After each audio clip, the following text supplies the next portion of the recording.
This meeting is being recorded.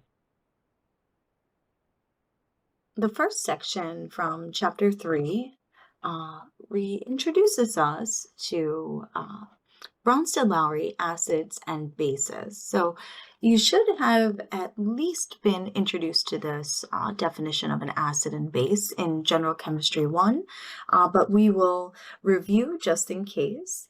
So an acid is considered a proton donor in this classification system, and a base is considered a proton acceptor.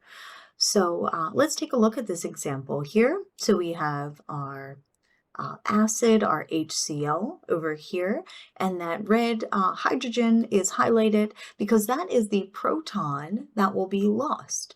If you recall, hydrogen without an electron, indicated like this, H plus is just a proton.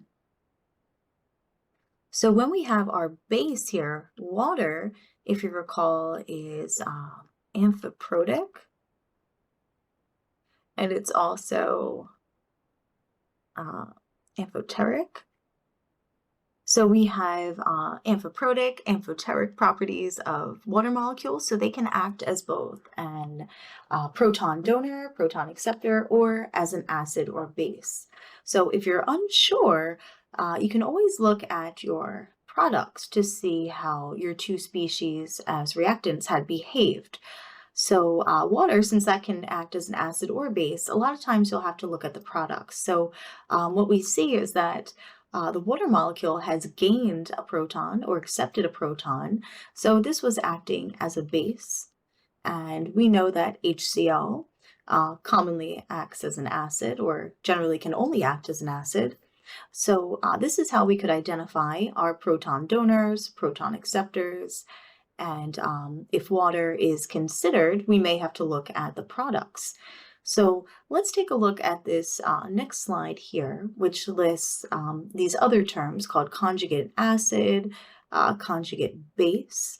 So these happen when a base accepts a proton, we create the conjugate acid, and then when an acid loses a proton, gives up its proton, it will become its conjugate base. The term conjugate refers to a pair. So what we have as far as a base, say, before it accepts a proton, is very similar to the conjugate acid that results. It's the pair, but with an extra proton. So let's take a look below here and see if we can figure out what's the acid, what's the base, and then the conjugates.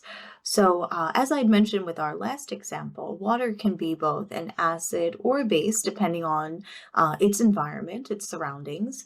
So in this case, let's take a look. Here's our water molecule, and then let's look at it over here. So what has happened to the water molecule? It has given up a proton. It has lost a proton.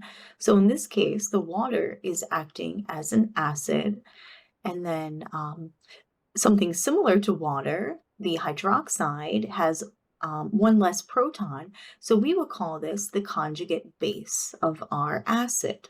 It's very similar. It's a pair with our acid, right? These are our conjugates, but it has one less proton, so we call it the base. Now over here, since our other species, our water was acting as an acid, this will be our base, this tert butoxide ion here. And we see that it has gained that proton that water has lost, so this would be our conjugate acid. It is the pair, it is like our base, so these guys are a pair, so they're conjugates, but this has one more proton on the product side, so we would consider it our conjugate acid. So we will continue our discussion of acids and bases in section 3.2.